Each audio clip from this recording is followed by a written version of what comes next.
물어봐. 조심돼. 어머. 1, 2, 3. 2번.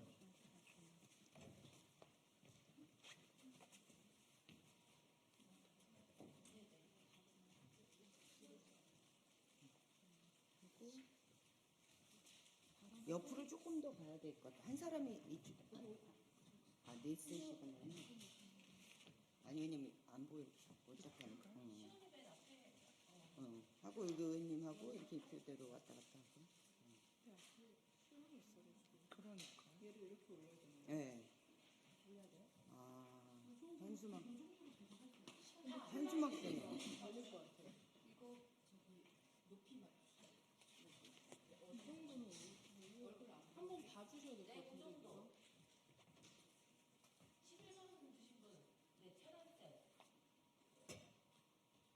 얘 때문에 가리긴 하네. 이게 뒤에서 보셔야 될 것 같아요. PC에 아, 보여요? 라니쌤 조금만 더. 그 정도 선이면 될 것 같아요. 이렇게네. 라니쌤 정도 라인으로 맞추시면 돼요. 이렇게. 일단 그러면 이렇게 합시다요. 얘를 그냥 그럼 얼굴이 계속 가려지니까 내리고 서 계시다가요. 발표할 때 제가 와서 이렇게 높이 들어가지고 그게 보이게 하고 마지막에 다 보이게 사진을 찍을 때 다 같이 보이고 얼굴 안 보이고 그냥 피켓이 보이게 찍고. 일단 그 정책 얘기할 때만 해야 돼요. 네네.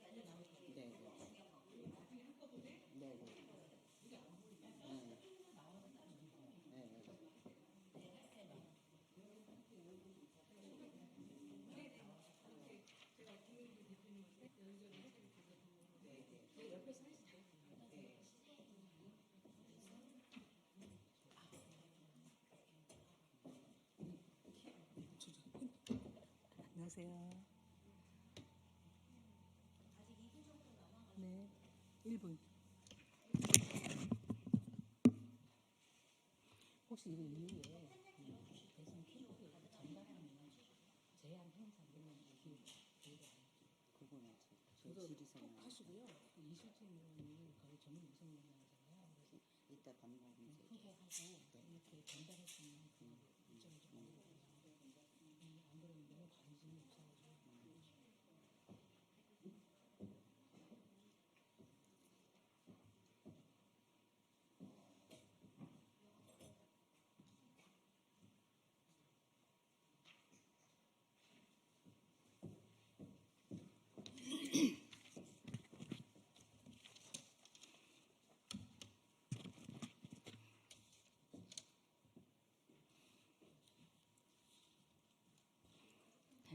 될까요?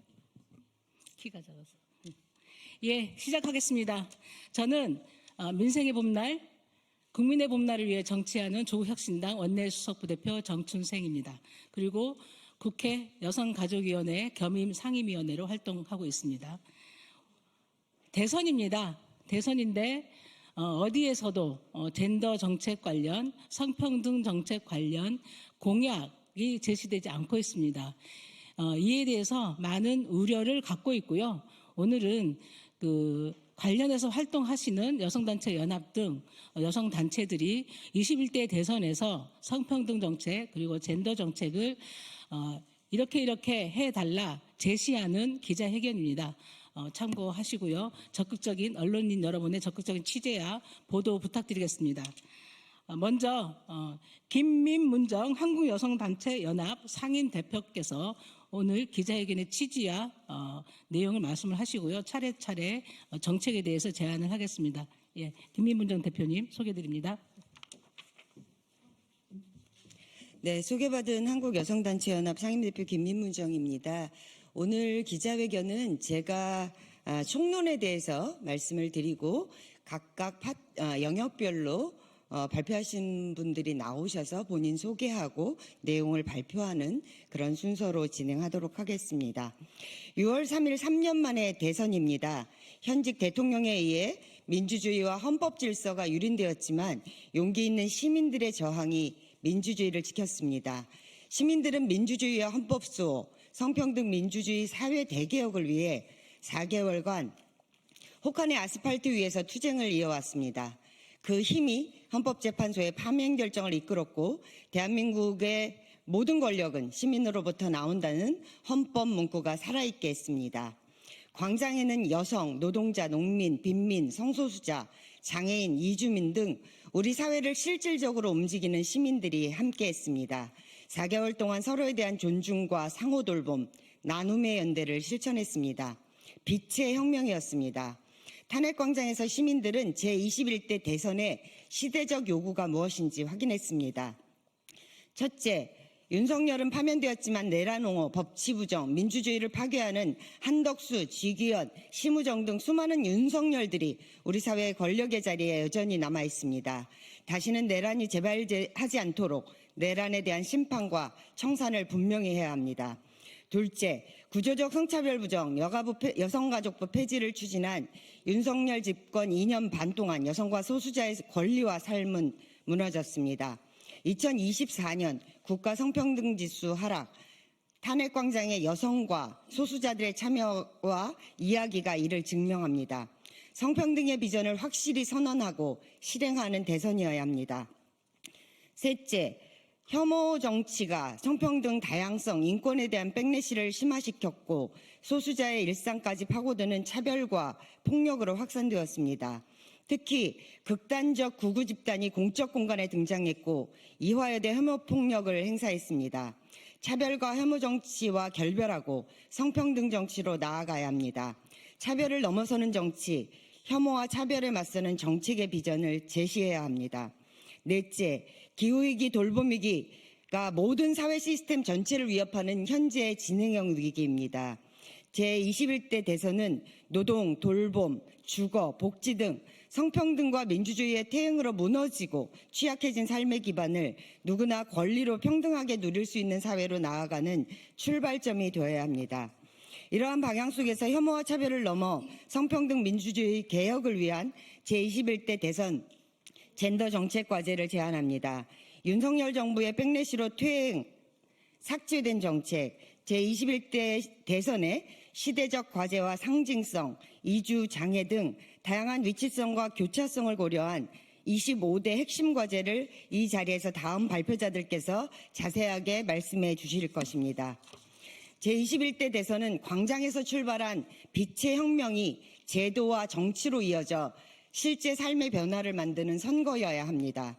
혐오와 차별을 넘어 성평등 민주주의 개혁, 우리가 제시하는 제21대 대선의 핵심 가치이자 비전입니다. 우리는 이러한 시대적 소명을 이루기 위해 대통령 후보들에게 질문하고 요구할 것입니다. 답변을 받아 공개할 것입니다.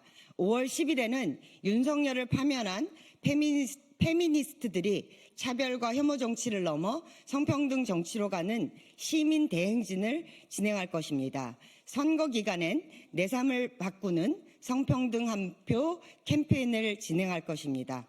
제21대 대통령 후보들에게 요구합니다. 성평등은 민주주의의 핵심입니다. 빛의 광장, 광장의 목소리에 응답할 것을 강력히 촉구합니다.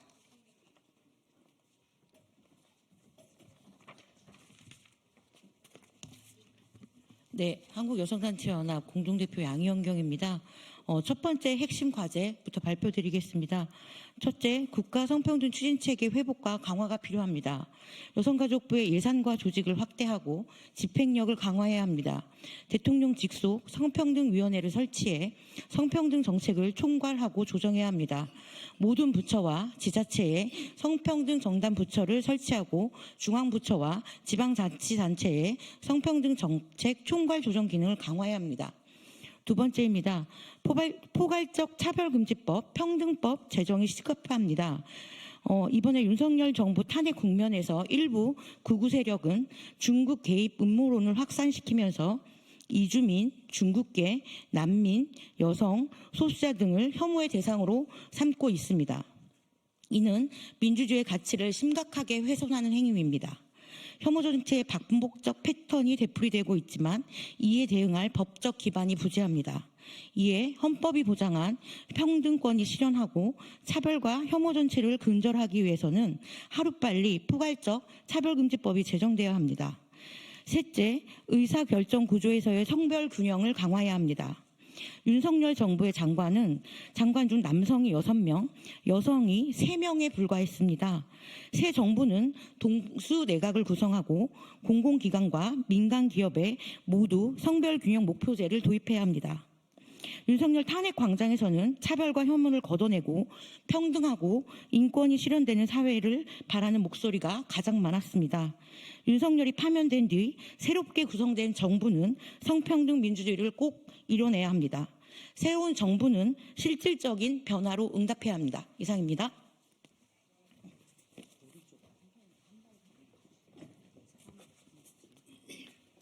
네, 한국여성노동자회 사무처장 노헬레나입니다.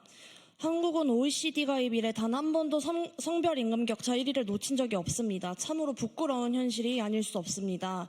채용부터 승진, 퇴직까지 전 노동생애에 걸친 성차별이 누적된 결과입니다.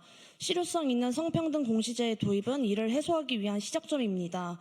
이는 단순한 임금 공개가 아니라 작업장 전체를 점검하고 개선까지 의무화해야 합니다.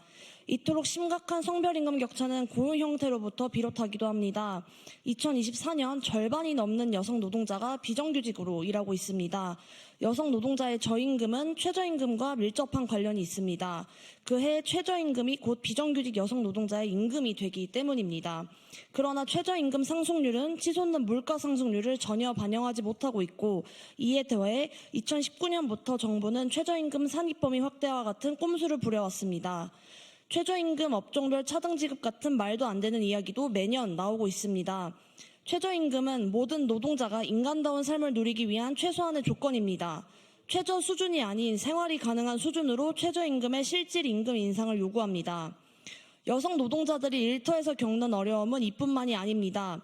2016년부터 게임업계에서 시작된 페미니즘 사상검증은 여성 노동자들을 더욱 고통으로 몰아넣고 있습니다. 사상검증에 대응하기 위해서는 차별금지법 제정과 정부 차원의 적극 대응이 필요합니다.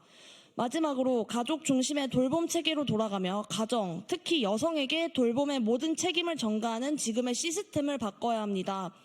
헌법에 좋은 돌봄을 받을 권리와 돌봄할 권리를 명시하고 주 32시간제 도입으로 노동과 돌봄의 균형을 맞추고 돌봄 노동 저평가를 개선하며 공공 돌봄 확충과 돌봄 노동자 처우 개선을 통해 돌봄의 공공성을 강화해야 합니다. 이것이 여성에게 전가되는 돌봄을 전 사회의 책임으로 전환할 시작점입니다.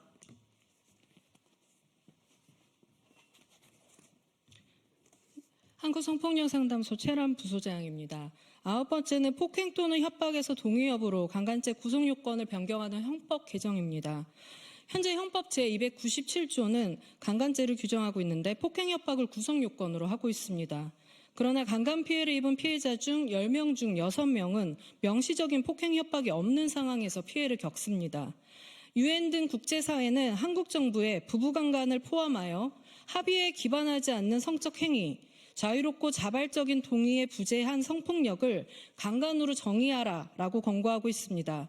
새 정부는 시대에 뒤처지고 현실에도 맞지 않은 형법 제297조 강간죄를 피해자의 자유로운 동의 여부로 개정해야 합니다. 10번째, 선출직 공무원 성폭력 범죄 사건 처리 절차 등 제도화입니다.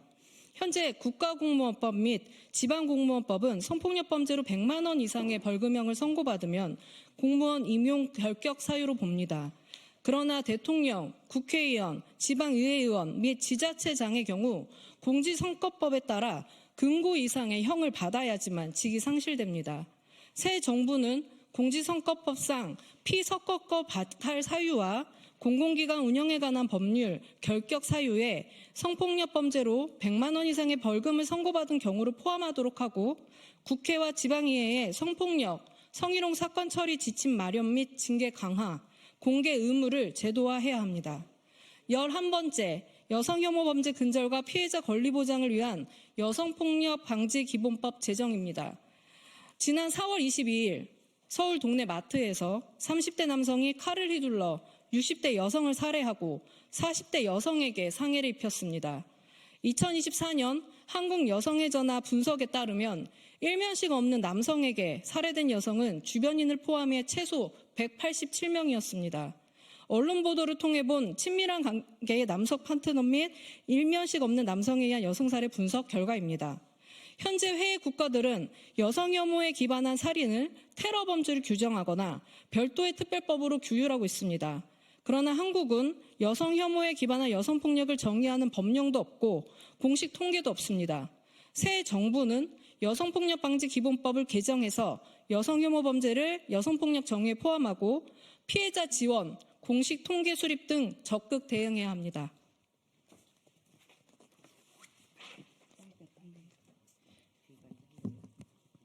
네, 한국여성의전화 송란희 상임대표입니다. 12번째 친밀한 관계 내 여성폭력 실질적 처벌과 피해자 권리 보장을 위한 가정폭력처벌법 전면 개정입니다. 혼인, 혈연, 입양 관계뿐 아니라 데이트 관계에서 발생하는 폭력도 친밀한 관계 내 여성폭력입니다. 그러나 현행 가정폭력처벌법은 가정의 보호와 유지를 우선시하며 데이트폭력 관련 법은 부재합니다. 그 결과 최소 15.8시간마다 한 명의 여성이 남편이나 애인 등 친밀한 관계의 남성 파트너에 의해 살해되거나 살해될 위험에 처해 있습니다. 가정폭력처벌법은 피해자의 인권 보장을 목적으로 하고 다양한 친밀한 관계를 포괄하고 상담이나 보호 처분으로 가해자에게 면죄부를 주는 구조에서 벗어나 형사처벌 중심으로 전면 개정되어야 합니다. 13번째, 디지털 성폭력을 규율하는 조항 구성 요건을 개정해야 합니다. 디지털 성폭력은 점점 더 교묘한 방식으로 진화하고 있습니다. 현행 성폭력처벌법은 성적 욕망 또는 수치심을 유발할 수 있는 사람의 신체를 구성 요건으로 전제하고 있어 피해자의 신체를 분절화하고 피해자에게 수치심을 전제한 피해자다움을 강화하고 있습니다. 또한 행위태양을 열거하는 방식으로는 모든 디지털 성폭력의 양태를 포괄할 수 없으며 개인정보를 이용하거나 탈취를 통한 사칭, 성적 허위, 사실 유포 행위는 입법 공백 상태에 있습니다. 따라서 현행 성폭법 17조를 개정하고 사이버 공간 내에서 발생하는 다양한 형태의 성적 괴롭힘을 젠더 기반 폭력으로 정의하고 이를 규율할 수 있는 관련 처벌 법제를 마련해야 합니다. 14번째, 성매매 여성 비범죄화 및 성매매 수요 차단 위한 성매매 처벌법 전면 개정입니다. 성매매 여성을 피해자와 행위자로 구분하고 강요를 입증하지 못한 성을 파는 행위를 한 자를 처벌하도록 되어 있습니다. 이는 구조적 착취에 침묵을 강요하는 제도적 폭력입니다. 성매매를 타인의 성을 착취하는 행위로 명확히 정의하고 성매매 여성을 처벌 대상에서 배제하며 구매자와 알선자에 대한 처벌을 강화하는 방향으로 법을 전면 개정해야 합니다. 한국여성민우회 공동대표 최희연입니다. 차별과 혐오 없는 모두의 존엄한 삶을 위해 사회문화적 기반이 마련되어야 합니다. 시민들은 혼인, 혈연 관계가 아니더라도 생계와 주거를 공유하며 가족이라는 인식을 이미 하고 있습니다. 그러나 대부분의 복지정책은 혈연과 혼인 중심의 법적 가족만을 대상으로 설계되어 법적 가족이 아닌 사람들은 같이 살고 있어도 세제, 보험과 연금의 승계, 주거 등의 복지제도에서 배제되고 있습니다. 다양한 가족 구성권 보장이 되어야 하고 이를 위해 민법과 건강가정기본법 전면 개정과 생활동반자법 제정 등이 필요합니다. 낙태죄 헌법 불합치 선고 이후 5년이 지났지만 여성들의 몸과 재생산권에 대한 제도적 변화는 보이지 않고 여성 건강 정책은 출산율 제고와 모성 보호만을 중심으로 추진되고 있습니다. 낳을 권리, 낳지 않을 권리를 국가가 선별하고 통제하는 차별적 정책이 아니라 누구나 자신의 생애에서 성재생산 권리를 보장받을 수 있는 정책이 필요합니다. 재생산 건강을 위한 의료 서비스의 건강보험 적용 확대와 유산유도제 도입 및 필수 의약품 지정이 시급합니다. 또한 모자보건법 개정과 성재생산권 보장을 위한 기본법이 제정되어야 합니다. 시민들의 일상에 깊숙이 들어와 있는 다양한 미디어, 정보통신, 과학기술 분야에서 성차별과 혐오 표현에 대한 부작용을 차단하기 위해 젠더 관점의 정책 기반이 마련되어야 하고 미디어 관련 심의 및 정책 결정 과정에 성별 불균형을 해소하여야 합니다. 이전 정부로 인해 가속화된 혐오와 차별 기조는 교육 현장에서도 고스란히 보여지고 있습니다.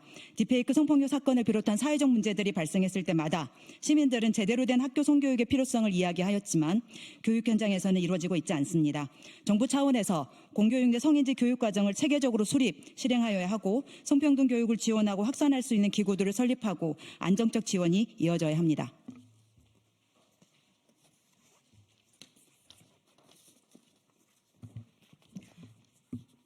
한국이주여성의권센터 허우영숙입니다. 19번째 이주여성 체류권 보장입니다. 결혼 이주여성의 체류와 귀환은 한국인 배우자 유무, 한국 국적 자녀 유무에 따라 다르게 설계되어 있습니다. 동일한 절차로 진행되어야 합니다. 한국인 배우자의 조력을 필요로 하는 현행 제도를 개선하여 외국인 배우자가 자력으로 영주권이나 국적 취득이 가능하도록 해야 합니다. 20번째 정책과제는 한부모 가족지원법의 전면 개정입니다. 한부모들은 다차원적인 위기를 경험하고 있습니다. 소득 기준에 따른 차별 없이 모든 한부모 가족을 포괄하는 보편적 지원 체계로 전환이 필요합니다. 한부모 가족 지원센터를 전국적으로 확대 설치해야 합니다. 이를 위해 한부모 가족 지원법 전면 개정이 필요합니다. 21번째 장애여성 지원법 제정입니다. 여성 장애인은 폭력과 사회적 배제뿐만 아니라 생애 전반에서 소외와 차별을 경험하고 있습니다. 여성 장애인이 교육받을 권리에서의 차별은 전 생애 과정을 거치며 모든 권리 영역에서의 차별과 소외로 이어집니다. 따라서 지자체별로 여성 장애인 특화 교육기관 설치가 필요합니다. 22번째는 여성 농민의 법적 지위 보장입니다. 현재 농업정책은 농가 단위로 운영되고 있어서 여성 농업인이 개별 농민으로서 노동가치를 인정받기 어려운 구조입니다. 경영체 등록할 때 개별 등록을 할 수 있도록 하고 여성 농업인 담당관을 지정하도록 여성 농업인 육성법 개정이 필요합니다.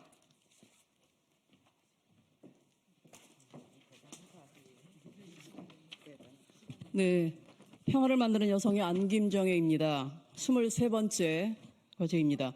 여성 평화 외교 안보 정책 수립 과정에서의 여성과 남성의 동수 참여를 제도화할 것. UNSCR 1325 유엔 안보리 결의안이 있음에도 불구하고 그리고 양성평등법이 있음에도 불구하고 여전히 외교 안보 분야에서의 여성 배제는 두드러지고 있습니다. 우리는 외교 안보 분야에서의 고위 공무원단과 각종 위원회에 여성과 남성의 동수 참여를 제도화할 것을 요구합니다. 두 번째, 대통령 비서실 내에 여성 평화 안보 비서관을 설치할 것을 요구합니다. 자, 24번째, 피해자 명예훼손 처벌 강화를 위한 위안부 피해자법 개정입니다. 여러분들도 아시겠지만 일본군 성노예제 피해자들과 시민들이 33년간 쉬지 않고 수요 시위를 개최하고 있는데 이 자리에 위안부는 거짓이다, 사기다라고 얘기하면서 이들에 대한 명예훼손, 욕설 등이 난무하고 있습니다. 이에 대해서 현행 일제하 일본군 위안부 피해자에 대한 보호 지원 및 기념 사업 등에 관한 법률을 개정하여 일본군 위안부 피해 사실을 부인, 왜곡하거나 허위 사실을 유포하는 자에 대해서 명확한 금지 조항과 처벌 규정을 신설할 것을 요구합니다. 마지막입니다. 한미동맹이란 이름으로 미군 위안부 문제가 그대로 묻히고 있습니다. 우리는 미군 위안부 문제 진상규명과 명예회복 그리고 피해자 지원 체계를 확대할 것을 요구합니다.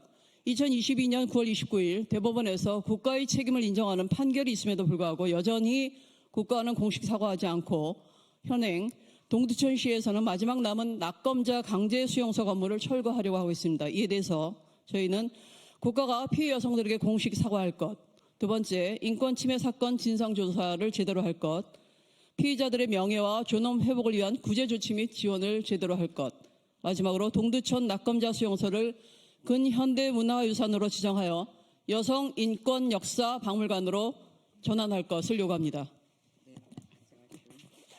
네, 약간 초과됐는데요. 저희가 21대 대통령 후보자들에게 마지막 구호로 다 같이 좀 요구하는 걸로 하고 마무리하도록 하겠습니다.